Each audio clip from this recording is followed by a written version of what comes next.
Warning, the voices heard in this video are made synthetically using artificial intelligence. Nothing in this video reflects anything actually stated by the real-life individuals involved. This video is for entertainment purposes only, and serious political content will be avoided for that purpose. Enjoy! Assemble viewers, an amazing new arc arises around us. Preach it, Donald. I, for one, am very excited to get to Redcliffe. Plenty of new lore drops and game choices to be had. Looks like Donald needs to make a pit stop first. I figured I would catch up with a few companions like last episode, starting with a brief rendezvous with my wife. Wait, what do you mean you don't want to see my Trump Tower performance? I mentioned this earlier, Donald. Now that she is in love with you, she won't sleep with you until the dark ritual. Oh, screw this bullshit. Let's just get to Redcliffe. I don't want to play anymore. Bro's mood soured so hard he forgot about everyone else. He takes his waifu devotion seriously, I guess. Oh, goddammit, what nonsense did you Democrats sign me up for this time? Just a quick Mages Collective side quest. Donald, they are trying to rat out a blood mage in the forest of Ferelden. We can persuade them or kill them. Well, personally, I think we shouldn't be stopping these guys from doing an honorable Templar's work. But that being said, do they drop any good loot to make it worth my time? So it's not really about the mages, it's all about the loot with you? They have a unique ring, but other than that, just standard gear. It's really just extra experience if you fight them. All right, screw that. You nerds pack up. I want the money, and I don't want Joe and Obama whining at me all episode. I'm tired of these Mage Collective ambushes that you two thrust onto me. Damn, that dude's relatable. Got to get the experience grind somehow. Definitely relatable protagonist energy. Yeah, except for how fast he folded, but enough wasting energy on cowards onto the plot. Look, can we Props for remembering to bring Alistair here when we enter Redcliffe. Viewers, if you forget to bring him, this reveal doesn't come until you finish the Redcliffe quest line and the Ashes quest line, which for us would be the last thing before the lands meet, which would cause a huge load of narrative whiplash. Pretty punishing, but all signs should point to bringing Alistair here anyway. You're missing out on a ton of character moments otherwise. If you are feeling renegade, you can tell him to shut up and press on without the yap. I like how the game punishes you for that too. Redcliffe starting out good with the player agency. Well, thanks for telling us you're heir to the throne months later, you royal bastard. You know, this is actually something that our Dwarven noble can relate to Alistair about if you really think about it. It never really meant it. True, you would think it would come up more in dialogue. Well, it's not like it could earlier since our big bro kept it from us until now. To be fair, there were very noticeable signs just from the few conversations we had with him. It's too bad he's so self-conscious about this. It really was important information. It is incredibly important, and Alistair is being way too optimistic at his position as not being heir. They told you there was no place on the throne because Kalian was still alive. Now that he's dead, all those promises are off the Theron bloodlines, ruled for centuries, as you just learned last week, bro. It's time to face the music. Well, he's going to be dragging into his roll kicking and screaming, though we will probably put a vote up when we reach the lands meet. Also, I forgot to select the option, but Loghain is super aware of Alistair's relation to Merrick, too. Given Loghain's indifference to Merrick's other child, it doesn't bode too well for Alistair's survival rate. I mean, Loghain is a damn war criminal, you simp. I'm sure killing your best friend's spawn is just another day on the job for that prick. One of the few things I can't defend Loghain on is his utter disregard for Merrick's children, especially Kalian. He was completely devoted to Merrick and would die for him, no hesitation, but his kids he could give less of a shit about. The reason I think we have a chance of setting things right. That line goes super hard. Reason number 25, Alistair is on top. All right, peasant, move aside. Dwarven Grey Warden nobility coming through here to talk to the lesser human nobility. I think giving Donald Aedekin's status back was a huge mistake. Thank God we aren't doing Human Noble. This is just how he would be role-playing every conversation. Just getting into character, the viewers understand how important it is to role-play. Anyway, looks like everyone got the message that a blight means the end of the world.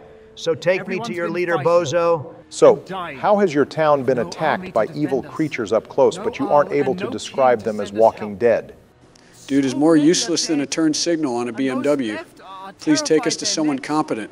Hearing the Arl might be dead, I'm surprised there isn't a cold option to be like, cool, if the Arl isn't here, I'm moving on. Damn, that would be cold as hell. It wouldn't even be the most ruthless line in the series. I'm surprised they didn't include it, but I guess we got to hear them out at least. It would be kind of funny, though. Anyways, peep that view, boys.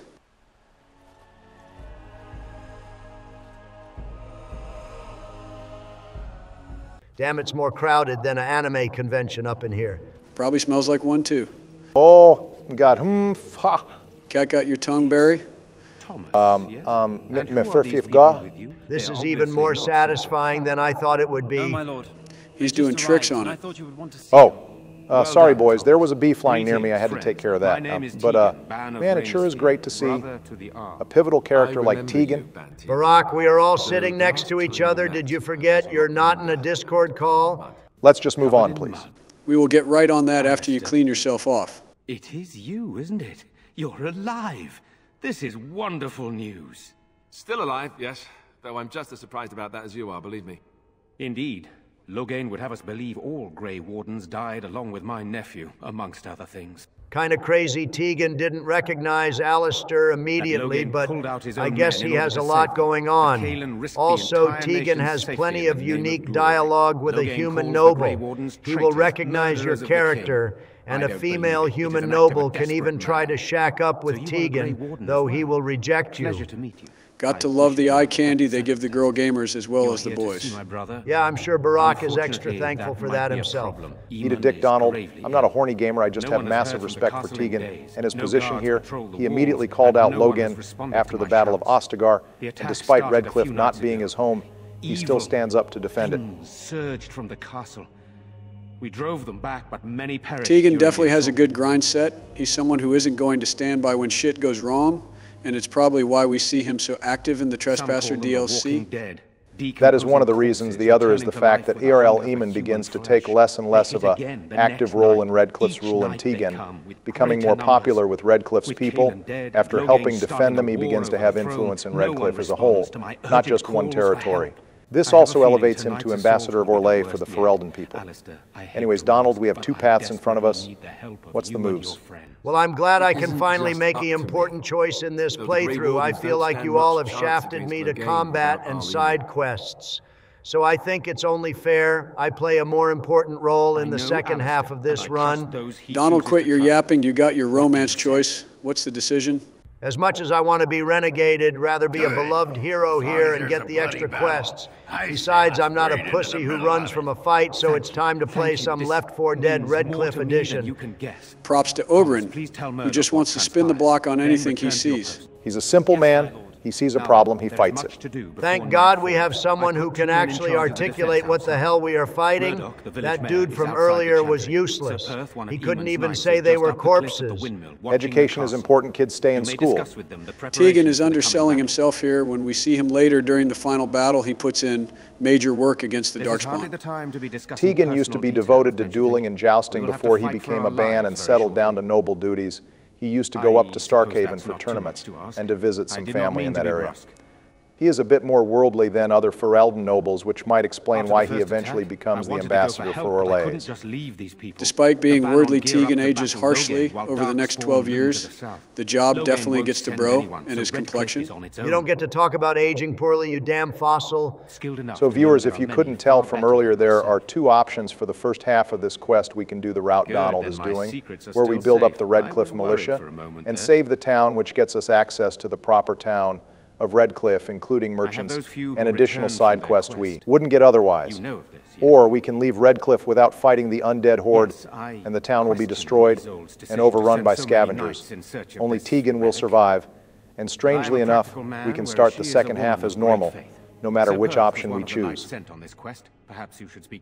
Okay, thanks for the yap, Obama. Anyways, viewers, if you remember my promise from episode 2, I promised to be a man of the people and return this dead guy's lockbox to his wife.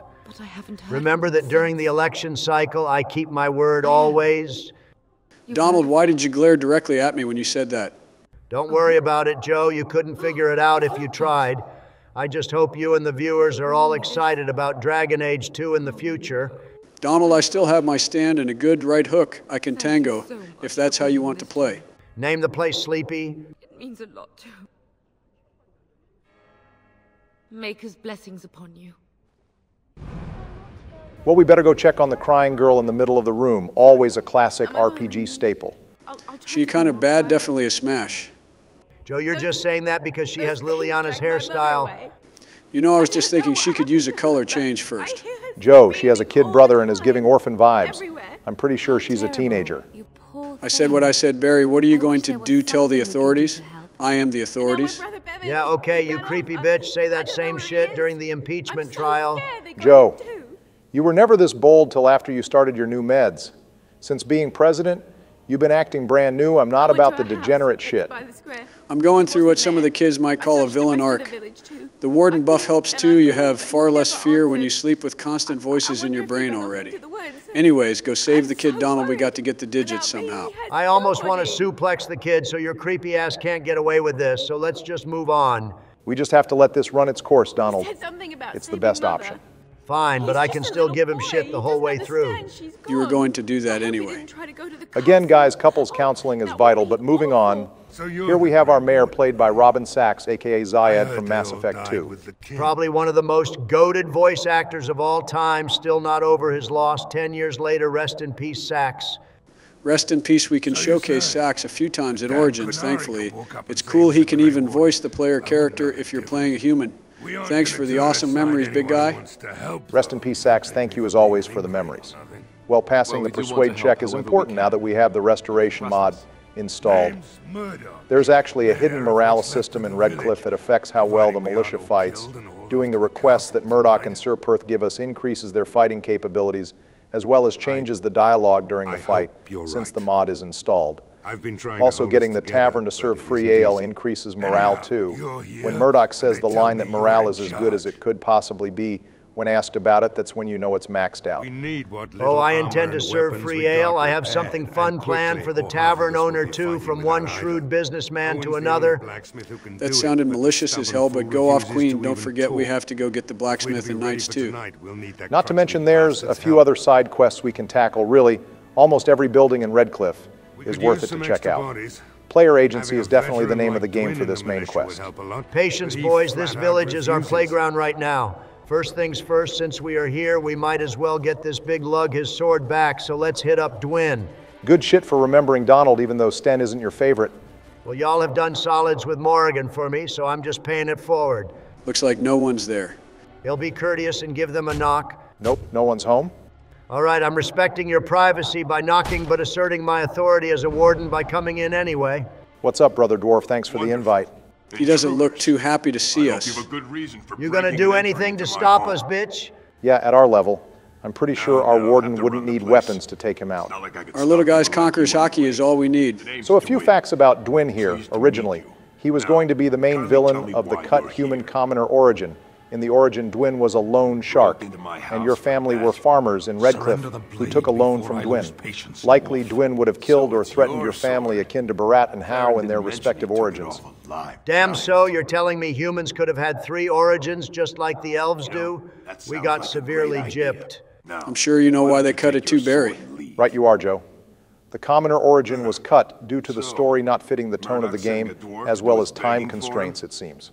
The writers compared this Origin to the story of Luke Skywalker going from a simple farmer but being called to action by the threat of a blight as well, the reveal of a chosen one prophecy, which would be weird if all the Origins are supposed to be just as capable of being a warden but one gets a damn prophecy as the chosen one. Plus, the chosen one trope doesn't really fit in this game. The human commoner's dialogue for this Origin can still be found in the game files, and as such there's a mod that restores this Origin. However, it's still not a playable Origin in this mod. If you selected a slideshow similar to the endgame slideshow plays showing the events of the Origins. Okay, if they did some chosen one nonsense, I'm kind of glad they cut it. It would make other Origins feel like the wrong choice, plus I don't want to play any game with Donald, where he's the chosen special snowflake. Oh please, I don't need a video game to know I'm the chosen one, bitch. I honestly don't know which of us needs therapy more, but whatever. Another important thing to note about Dwin is his actual sword that he is wielding is pretty unique. It's apparently from Felhammer Teeg that was lost during the First Blight. The Fellhammer house doesn't exist today, and its ancestors are all surface cast, and it's likely Dwin is a descendant from this house. The sword, while not great stat-wise, has the messy kills attribute, which is not a common attribute weapons have. Also, it shares the same model as Starfang, albeit not as cool since it doesn't glow. Oh, so this dude is just one of those sword collectors that you were yapping about last episode then. That checks out as to why he extends sword too. It comes full circle. My yapping always comes full circle. Good to see y'all catching on. Also good shit. Getting the sword, Donald. Never a doubt, boys. Here you go, you big bitch. Now you don't need to have any more anxiety-fueled murder sprees. Now we get the good ending with Sten, where he will return to his people, and upon his return, his renown will grow in Parvalen. Aiding the warden builds him plenty of clout among his people, and he is honored for his successful mission and eventually attains the rank of Arishok among his people. Good work. Big Dog knew he had some leadership in him. All of this is out of game, of course. In game, he will call us Kadan, which translates to where the heart lies. Wait, hold on. Did I just do some kind of Kunari marriage proposal? Because I don't swing that way. Kunari don't do romance, Donald. So, despite the translation, that's not what it means. It's more like a bromance comrade in arms type deal. Sten loves his homies, confirmed. All right, that's something I can get behind. Heavy pause. But viewers, don't forget to go to the general store and click on these oil barrels. This will let you set a fire trap, which makes the first wave of the fight even easier. You got to go to the Knights after you find the oil too, but we will get to that later. Go away. This isn't your home. A small human. I say burn it out. Damn based as always, Sten. Please do burn it down so I don't have to deal with Sleepy Joe anymore. Please, homie Sten, be a bro, and don't block me here. Looks like he is coming out. Stan has that unintended max charisma. Wynn can also coax him out, grandma style. Otherwise, we have to coax him out ourselves. Anyways, Donald, I'm guessing you know about the sword here. Yeah, I know about it. It's a cool-looking sword, but I don't really want to keep it since it's only tier 4. And it does bonus damage to beasts, which are some of the weakest enemies in this game. Like, oh boy, I can kill dogs slightly faster, finger my ass, and call me a elf. I'm pretty sure that's not how the saying goes. Funny you say that, Donald, because the blade has the appearance of an elven blade based on the shape and curve of the blade, which is strange because these kids are clearly human. So it's weird. They say it's their grandfather's blade. Maybe they are half-elf Barry. Half-elves do tend to look fairly human-like and are almost indistinguishable from humans. They are not listed as half-elf in the toolkit or wiki, so hard to say, but I guess it's possible. The other possibility is that their grandfather just found the blade in an ancient elven ruin and over time just claimed it as his own or told others it was his. There's also a timeline issue with his grandfather being a dragon slayer. Until about 30 years ago, dragons were thought to be extinct. We know from the Black Marsh dragons must have been around 100 years ago, but there was still a few decades before the Dragon Age where dragons were extinct. If his grandfather was born close to 100 years ago, it's possible he was a dragon slayer, though. That's true. We don't know the window where dragons were thought extinct. But this kid's grandfather would have had to be old compared to the average lifespan in Dragon Age, like born around 90 years ago or more. The other possibility is whoever wrote this dialogue made a mistake. Okay, ladies, thanks for the yap. But we got the partially badass blade, and we have a few options. We can keep the blade and give them money for it, or we can pretend to use the blade in the battle, then give it to them so they get inspired. I'm going to do that so that the kid becomes a badass adventurer in the future. Good call, Donald. There's a few ways this can turn out, and it's important to note. This decision is in Dragon Age keep, so we might see this kid all grown up in Dreadwolf. We have a better chance of Joe getting laid than that shit happening, but stay optimistic, Obama. You should ask your mother if I have trouble getting laid, Lil D. I can't hear you, Joe. I'm helping a different confused old man at the moment. Man, that's 2 houses in a row we can break into. If we break down 5 doors on our punch card, maybe we get a free dinner. I'd rather not exert the energy if I can get him to open the door. Misery. This is just Ogren's natural state at this point. Reminds me of home. Somebody's been drinking. Astute observation, Alistair. So I'll let you in. So do you have a lore manifesto on the town drunk too, Barack? Not really, other than the fact it's kind of hard to keep this dude alive. The only way to keep him from committing not live is to accept his quest and then complete it by finding his daughter in the castle. We can kill him here or not find his daughter and tell him we couldn't find her, and we will find him hanging in his blacksmith shop with a note. This game just loves referencing self-harm at every opportunity. It's got to put the dark in dark fantasy somehow, Joe. As dark as this outcome is, in terms of game mechanics, it is the most optimal since the new blacksmith that takes over at the end of this quest can sell the weapon Far Song, which is statistically the best bow in Origins. It's also the most expensive weapon in the game, costing 120 gold, but if you sell the Reaper's Cudgel, you still have plenty left over to buy the bow. So between that knowledge and easily missing his daughter during the Redcliffe Castle infiltration, I'm sure most players let this guy self-expire by the end of the Redcliffe mission. Can't blame them. I just Googled that bow stats, they are actually insane. Damn, you know it's tempting when even Paragon Sleepy Joe is considering it. The bow is tempting, but this feels kind of like getting the Sword of Aeons by killing your sister in Fable 1. I mean, if I was playing a Warden Archer, this would be like a no-brainer. But as a father, I can relate to this guy on some level. Liana already gets a really strong Archer bow for doing her companion quest. She doesn't need to. I'm willing to part with it, though it hurts to say that. No judgment here. I'm all about the role play. Reasons on decisions here, boys. Bro does need to sober up and get his ass to work for the militia, though I'm not helping those that don't help themselves kidnap daughter or no. Bro should probably not just randomly bring up our race either. That comment felt kind of targeted. I don't even know why he did it, bro, as an alcoholic blacksmith. They should have re-rolled his race into a dwarf. It would have made perfect sense. I feel like Dwarven Smiths are rare on the surface. Smith caste is a pretty good job, and they are imperative to the Dwarven military infrastructure. The only one I can think of is the unnamed Smith in Denerim that becomes Gorham's father-in-law. Well, there was Dagna, but I guess she was still young. She didn't have a full career yet. All right, boys, peep this shit. I am the hidden door master. There's free loot over to the right here that we can grab. Good call, Donald. Yeah, viewers, don't forget to grab the free stuff. It's pretty low tier for our level to be useful. But if you are tackling Redcliffe first, it's definitely worthwhile. I can't recommend doing Redcliffe first. On my first ever playthrough on release, Alistair tricked me and told me to go here first, and I did. I spent 2 days trying to finish the night section to no avail. This game goes crazy hard when you're just starting out. Sounds like a massive skill issue to me, Sleepy Joe. Imagine losing to base walkers. Oh, right, I remember that.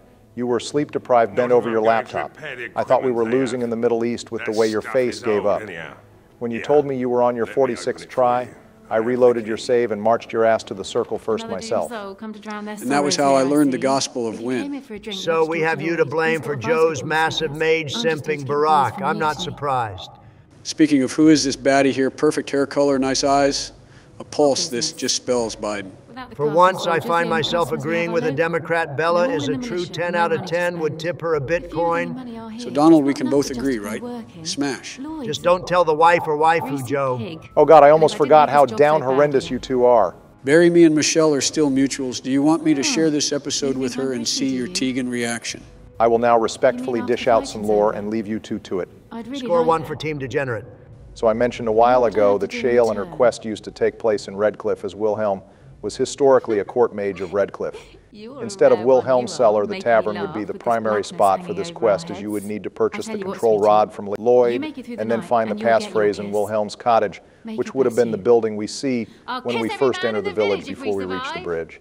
Shale, being a resident of Redcliffe, would recognize Bella here when we reanimate her, as apparently she had a lot of sex in front of Shale, thinking she was just a statue. Murdoch also had plenty of lore to dispense on Wilhelm. Bella's based as hell for that. Even big girl Shale can sit in the cuck chair. Despite some of the revealing character interactions Shale would have offered, we definitely got the better outcome with Hanleaf and the Magic Dungeon. They're not letting you have one last drink before you fight for your life. Unacceptable. Every real man deserves some liquid courage before they face the zombie apocalypse. Let's go have a word with the manager, Karen style. This does raise the morale, which improves how the militia fights even just a little, which means Dragon Age alcohol must work like Fallout alcohol in increasing stats. Makes sense to me. I always have some scotch before my bench press session. Damo, I know we all lie sometimes, but you have to make this a little more believable. Well, let's see your moves here, Donald. Lots of ways this can go down. There's only one option I'm accepting here, boys, and it's The Art of the Deal, penned and edited by yours truly. Stranger to the village, I take it. Here's a summary of step 1 for all you future grind setters watching. When the owner of the property is scared or distressed, he's more likely to sell to you and get a great deal. Was that actually from your book? I'm surprised you read it or can even read at all without pictures, Donald. Eat a dick, Joe. I wrote it because I am the most successful businessman in the world. Now I just have to flex my skills to Lloyd here. Even with max coercion, I don't think any of the viewers bought that deception check, DT. Now look here, big guy, you got 2 options. Give this tavern as a donation to my campaign, or I take you in the back rooms and mollywap you. Did someone say the back rooms? Joe, focus please. Donald is bullying people, not running from entities. There's no need for any unpleasant. Now, boys, this is how you produce what we businessmen call passive income. Now I get free profits, and this big guy keeps his life. Now, as the new CEO of Trump Taverns, give these hard-working boys some free beer. Donald really is loving the role play today. On one hand, it's good he's getting in the game, but on the other hand, the body count is going to rise significantly. Only bodies rising are the ones that get in my way. A few additional things about Lloyd here. You can change the outcome here a lot of ways, which fits the theme of player agency in Redcliffe. You can kill Lloyd outright and Bella takes over the tavern, where she will give the militia free ale. You can also force Lloyd into the militia yourself if you intimidate him. It's hard to keep him alive since he has no armor and weapons, so it's not recommended if you're going for the loot and XP bonus of keeping everyone alive. However, if you do keep him alive, he thanks you, saying you helped his reputation here, and he will give you a magical ring that gives increased strength at the cost of cunning. Damn, I wish I knew that, but it's fine. I just wanted to own the place for passive income. Let's go check on this shifty elf over here. Burrick himself isn't as interesting as how many ways you can bust him. Finding out his name from Lloyd or Bella causes his story to fall apart. Pickpocketing him can reveal his orders, and finally Zevran or Liliana recognizes him as a spy immediately based on his behavior, which makes sense. Zevran often did seductions and spy work during assassinations, and Liliana was obviously a bard who would do the same thing. That's why my girl stays on top. Also, I always wish Burrick had special dialogue with the city elf origin, like he was hired by Hal. So he must be from the Denerim alienage, which means a city elf warden would recognize him. Good point, Joe. City Elf is in desperate need of more unique dialogue options, but maybe we will get to that in the near future. This is the first sign that Howe or Logain are responsible for the shit that went down in Redcliffe. I should probably kill him for working with that slimy shit-stain Howe, but I'm feeling generous, and we'll let him go if he fights some walkers with us. I just thought I was serving the king and making a bit of coin on the side. You have to believe me. Looks like Ogren wants all the smoke, though. Ogren has beef with elves on principle. It's a callback to the early fantasy trope of dwarves and elves hating each other for no good reason. Headless. Early Dragon Age took a lot of inspiration from Lord of the Rings, after all. Right, I'll do it. Reason number 13, Uncle Ogren is based, honestly, I can't blame his beef with elves. Half the elves we meet in this game hate us or try to kill us. Oh God, I wouldn't open that can of worms just yet. Let's just move on to the knights. I always got weird vibes from Perth's first word out of his mouth, "If we are not human," is about our warden's race. I agree it's a little sus, but bro, might genuinely just not want to offend someone, or get cancelled, both of which are valid. Hold on, how the hell is this guy wearing Kalian's armor? This random-ass knight has the armor of royalty before us of all people? So his armor is Chevrolet armor, and its tier is dependent on our player level. If we came here earlier, it would be silver or red. But because we are considered high level at this point, it's at its max tier, which is the same gold design as Kalian's armor. It still looks pretty crazy. I feel like it makes the king's armor less special to have this random NPC have it, even if it's not the exact same. I ought to rip that shit off him, but we all have to work together for now. Sir Perth can tell us a little more about the Urn of Sacred Ashes quest, but we already learned about it through Sir Donald and fake Wayland. He also has 2 quests for the fight, one being to tell him about the oil barrels in the shop for the fire trap, and the other being to grab some amulets of the Maker to increase morale. Well, let's get him his Maker collectibles up in here. Don't do it. Liliana's super against giving them the amulets. Which I don't really get. Everyone should be allowed to reaffirm their beliefs their own way. You would think Liliana would respect that, considering she believes the Maker gave her a vision, despite that being sacrilegious as well. Your basic bard is contradicting herself here, Joe. If we wanted, we could ask for a blessing here from Mother Hannah. The only interesting thing about it is, several companions have unique animations for this section. Liliana will bow down in prayer. Sten will look around confused, and the dog will sit attentively. Kind of cool, but I'm role-playing our guy as believing in the ancestors, not the Maker. He realistically wouldn't know what the Maker is for most of his life. That's actually one of your more reasonable stances, Donald. I like it. Wish the game could lean harder in that direction. So I'm noticing something kind of odd about Redcliffe's side quests here.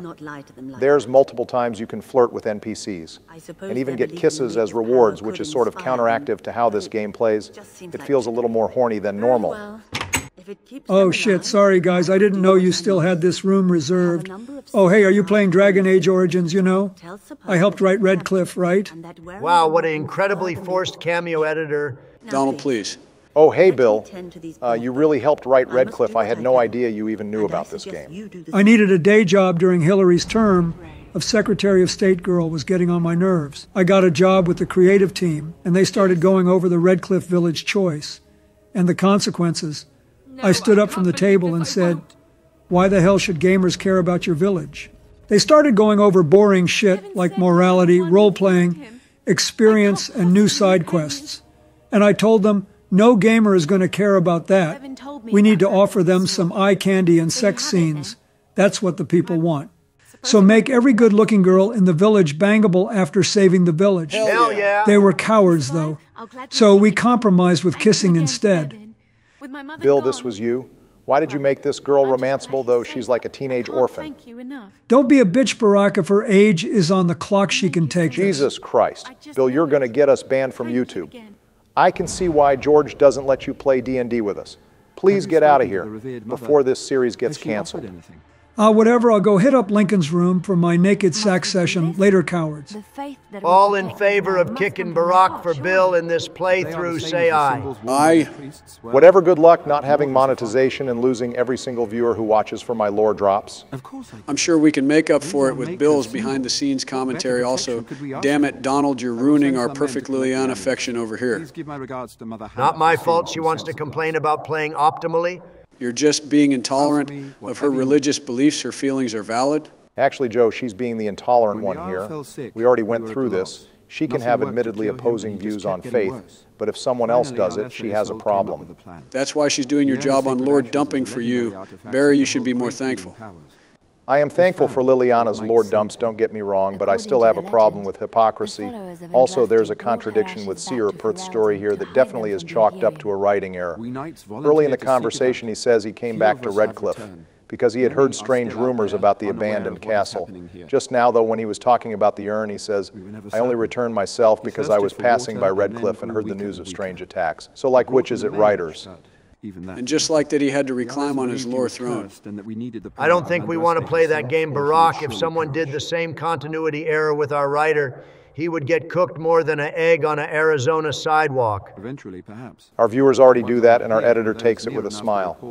Honestly, you could learn something from him, Donald. If I ever make a mistake, I will keep it in mind, but it's time for the final fight. Which, thank God for that, I think this may have been the longest stretch of conversations without combat for us in the entire series so far. My sword arm is getting flabby just sitting here. That's not the only thing from the looks of it. Don't think I didn't notice your ass drifting to sleep every other cutscene. Joe, don't high road me. So I noticed you're not running a mage here, Donald. Kind of a risky move if you're trying to keep everyone alive for the experience and helmet reward. I already know what you're talking about, Barack, and my response is that I have Shale with us, so let me cook here. Alistair is with us for roleplay reasons, and the B-tier bard is here for fire damage, since most of Morrigan's damage would be useless against the walkers anyway, since they are immune to cold. And if you think I'm using the annoying grandma, you're off your damn meds. You of all people not using Morrigan is crazy. I'm here for it. Shale's aura does buff the militia and makes the walkers slower, but not having even a heal spell is pretty crazy. One wrong step, and we lose the bonus. I guess you have beef with Wynn, but she trivializes this fight, especially if she has cleansing aura, which is one of the only ways to keep Lloyd alive. That's the only way I finish this quest myself, but good luck, Donald. Leaning back in my chair here, and I'm ready to lock in. Can't wait to add another boss counter to my tally. Here, Barack has almost caught up with me in boss kills, so I gotta put him back in place with at least one today. Donald, you do realize there isn't... Don't tell him, Barry. Let him figure it out. Were you two saying something? I'm over here admiring this cutscene. I feel like we haven't gotten a proper one in a while. They're coming. Oh no, it's a dust cloud, the fiercest of foes. Someone ate the Suna no Mi? Ready!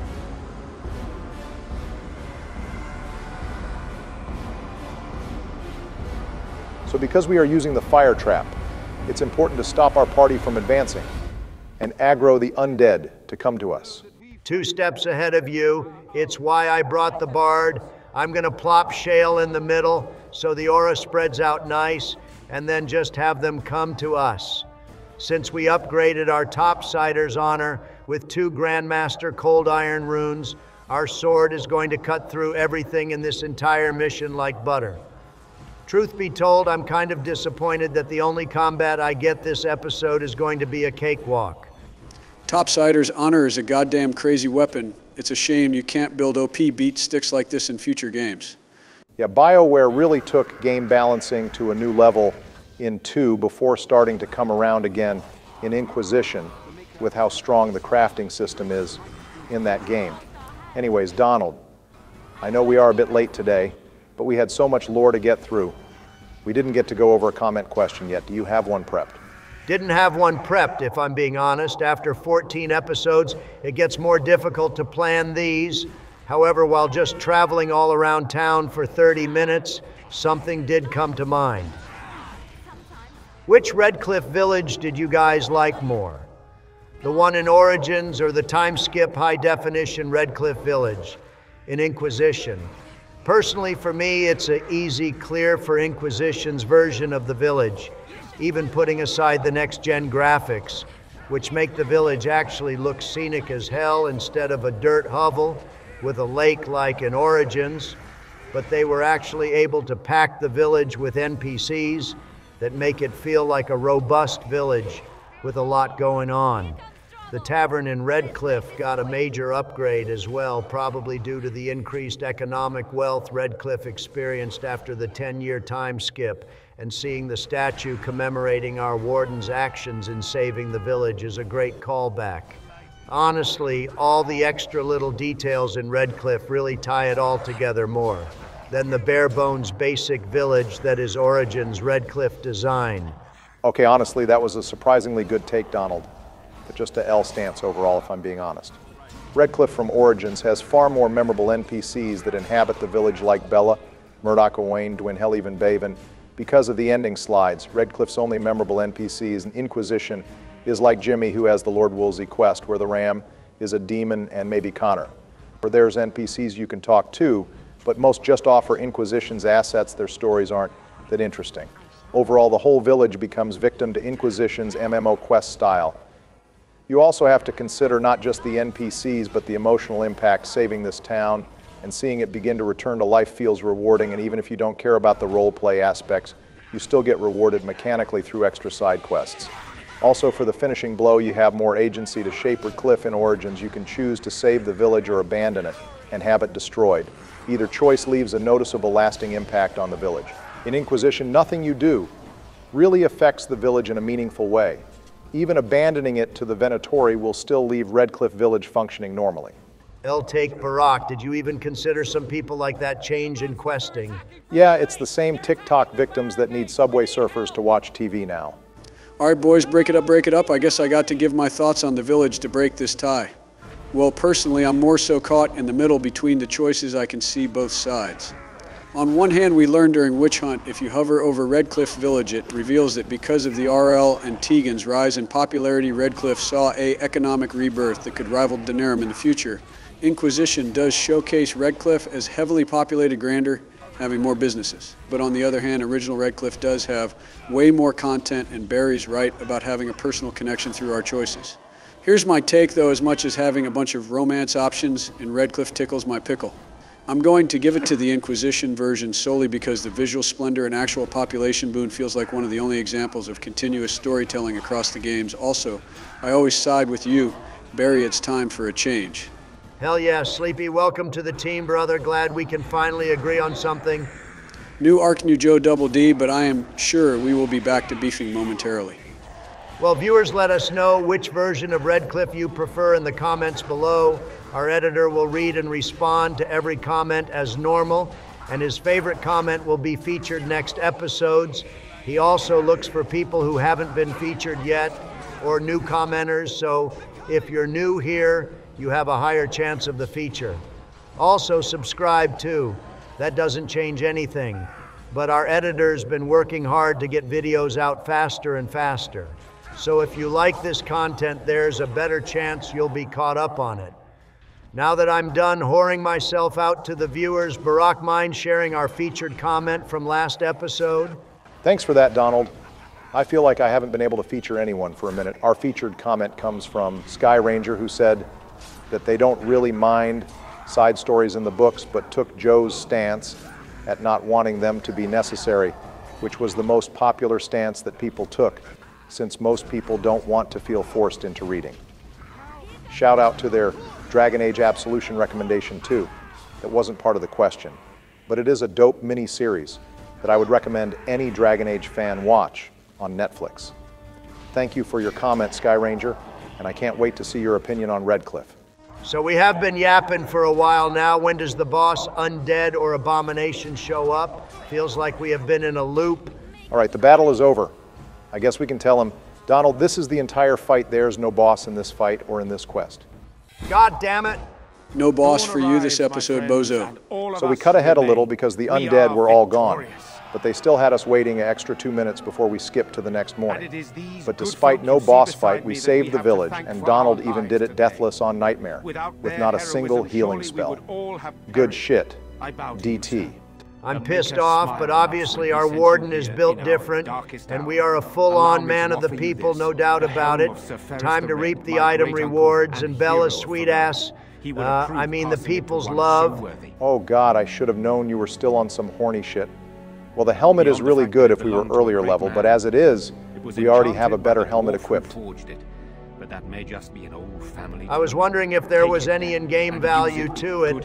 Oh well, the extra experience and roleplay reasons for the helmet are good enough for me. If anyone dies during the night, Battle Mother Hannah here will mention their name and give them a small tribute. I could pray with them, but as I already stated, our little guy doesn't swing that way.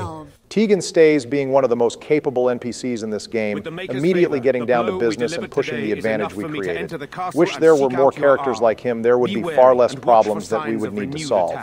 Ironically, even if you abandon Redcliffe, Tegan will be the only survivor, and he will head up to plan the castle infiltration regardless. Even crazier is he will still say he owes his life to us and trust us with his life, despite us literally leaving him and everyone else to die. Dude has some insane plot armor, though, somehow surviving the Redcliffe assault, whereas everyone else will be taken and killed.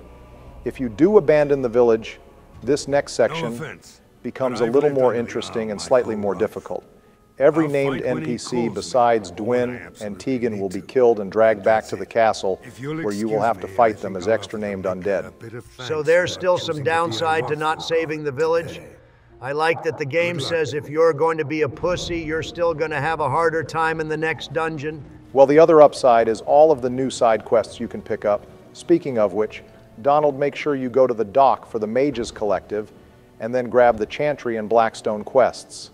Fine, but only because it will mean you and Joe will get ganked during your episodes instead of me. I know you're struggling to stay alive, so I understand Donald. Oh, please, I blew through this entire fight deathless and carried a whole town on my back to victory. Yeah, with a overpowered sword carrying you as well. You saved us. I would have been fine with the shitty orphan blade. Speaking of which, let's give it back to them. At least give them something good to have in their lives. She just confirmed she is going to the orphanage too, and would be placed in a foster home. So yeah, weird as hell for a grown-ass warden to ask for a kiss. It's just a kiss from a pretty girl, don't be lame, Barry. If there's a way I can bring this up on the debate stand, I will. Yeah, I won't be doing that. We've been bonding over this playthrough, and I don't want to wipe you too hard on the stand. Anyways, goodbye, beautiful. I got something special planned later for you in my own playthrough. Joe, creepy shit aside, you can't just not debate at all. There is etiquette to this game. Yeah, well, we will see, won't we, for now in Big Chilling. Well, we can say goodbye to the inappropriate waifu with the confidence that her brother will be a badass adventurer in the future. Now let's move on to a real NPC waifu, Bella. Guess I can't stop you. She's age appropriate, and at least you're giving her something to help jumpstart her new life. Giving her the money has her start a pretty successful tavern in Denerim. Got to respect it. You can also have her work as Tegan's maid, though that is probably the least interesting of the two options. Also, don't forget to clear out Lloyd's stock. Now that you own the tavern, everything he has is free to you. You can also get some bonus silver. Yeah, I'll get to that. But first, here's the scene. So you're going to just cheat on Morgan? It's just a little personal investment. What goth mommy doesn't know won't hurt her. It's a canon event in all of his relationships, Joe. It can't be helped. Satisfied big guy. Not yet, but I can finish on my own time. Jesus Christ, try not to gross out every viewer for one episode challenge impossible. Well, now that you had your fun, can you pick me up Wynn and Morgan for next episode? Their dialogue is peak for the castle segment. Sure, I've done all the dirty deeds I needed to do. Let's bring our main waifu back. Damn, what a great view. Yeah, even if Redcliffe is mostly dirt textures, that doesn't stop the castle view from being peak. Oh, I wasn't talking about the castle. Heavy pause. No, I can't even. Oh, hop off, I'm joking. Something tells me you wouldn't want me to hop off Obama. Oh, eat a dick. And no, I couldn't thank you. abandon the people of the village. What if... Maker's breath. She a runner, she a track star. Tigan. If Isolde has no haters, I'm dead. She deserves the curb just for how she treated Alistair as a kid, but I can't fully blame her for Eamon being whipped into it. Eamon was whipped into it, true, and they both deserve some flack, but Isolde starting beef with a teenage orphan still isn't a great look. She gave in to rumors unsurprising from someone like her. Alone. What? Who is this man, Tigan? She said the line, boys, that's like the one thing everyone remembers. From her, those early memes still slap. I agree, Isolde isn't a great person, but she's more so a victim of society perspectives, rather than being a terrible person herself. She's still an idiot, but not a malicious one, if that makes sense. Even during childhood, Isolde kind of went with the flow. She came to Ferelden as a child during the Ferelden occupation, as her family was overseeing Redcliffe and dealing with rebellions. Despite being raised to think Fereldans were less than Orlesian, she still befriended Eamon, who was a rebel against her own family, and the bond they formed would lead to a relationship years later when they meet again. That's cool, but she's still partially responsible for all of the bloodshed. She's still hiding shit now, so she isn't getting any pity from me. I'm starting to worry about Joe doing this segment now. I'm going to have to get Melania to heat up some popcorn for next episode. This should be the best live entertainment I've had since I left office. All I will say is I will do what's fair for everyone in that castle. Ominous. This girl better back off our big bro here before we decide to pull up to her before the castle. No, you're speaking my language, Donald. So is there any reason why Isolde can't come clean about what's going on? Or why we didn't just use this hidden entrance yesterday? I feel like we are just delaying the inevitable outcome here. If Tegan gave us this passage yesterday, we could have killed all of the undead that were attacking the village anyway. And it would have been easier than having to save the villagers while fighting walkers. I don't think Tegan expected our warden to be that built different. We could have done it, but I still don't think he would have believed we could. I think Isolde can't share because of that menacing-looking guard over there is bewitched or possessed. Still, if she had some balls, she would have still tried to fill us in. I almost forgot about Soldier Boy over there. He's so damn quiet. I guess she's worried homie would snitch on her to the big bad demon. The full truth would be a good start, girl. I'm starting to wonder who wrote Redcliffe in Origins. because I'm starting to notice a lot of connections between the main quest in Origins and the main quest in Inquisition. Not only does Connor show back up if he survives this and reflects on all his actions that he helped cause in Redcliffe, but the tunnels we use also during this quest come back into play when the Inquisition infiltrates the castle. There's no writing credits I could find, but I wouldn't be surprised to find out that some of the writers from Origins returned for In Hushed Whispers. Redcliffe did seem to have more lore consistency with Keep than most other areas or quests in the game. Damn too bad we didn't bring Liliana here for this segment. It would have made sense from a lore perspective for her to go through these tunnels once during this quest, so it ties back when she suggests using the tunnels during Inquisition. Good points, Joe, but I like to think everyone in camp and our party shares stories off-screen, and that's how our party can react to events they were not physically aware of. It doesn't always stay consistent. Like, for example, Shale will have to ask what happened in the deep roads and can be tricked into believing the anvil was destroyed despite golems being a part of the army. But other times party members like Wynne and Liliana can hear about you defiling the urn of sacred ashes and will leave your party over your decision, so the party does talk about your actions even if they are not there. That makes me feel a little better whenever we reach Inquisition then. I'm surprised you didn't just take Liliana with you, Joe. She's not only your waifu, but she's our lockpicker. Wynne and Morgan's dialogue is critical during the castle segment, and Alistair has a deep connection to Redcliffe, so he should be here too. Plus, unlike the anvil of the Void, the castle is easier to explore, and we have to come back here a few times, so it will be easier to backtrack and loot later. Well, looks like we are going to split up, gang. It will be easier to not have a fragile noble following us around the castle. Plus, it will mean Barak will be less distracted. Perfect eye candy or no, you can still expect Big B to give you all plenty more lore drops next episode. Good job, Donald. Next time, viewers, I'm going to fully save Redcliffe from these demon baddies, and then I will tackle Liliana's personal quest and some Daenerys hijinks while I'm at it. So look forward to it, because it's going to be my most productive episode. Should be hilarious. Joe can't wait to see it. Viewers, thank you so much for watching. Don't forget to leave your comment question on whether you prefer the design of Redcliffe Village in Origins or Inquisition. Curious to see who cooked more in this episode. We appreciate how many comments and rewatches we have been getting, and it makes all of this worth it that we are building a community of Dragon Age fans. Tune in next time where Joe will fight some demons and assist the B-tier bard in getting revenge on her ex like his name is Scott Pilgrim. But for now, stay safe, Trump out.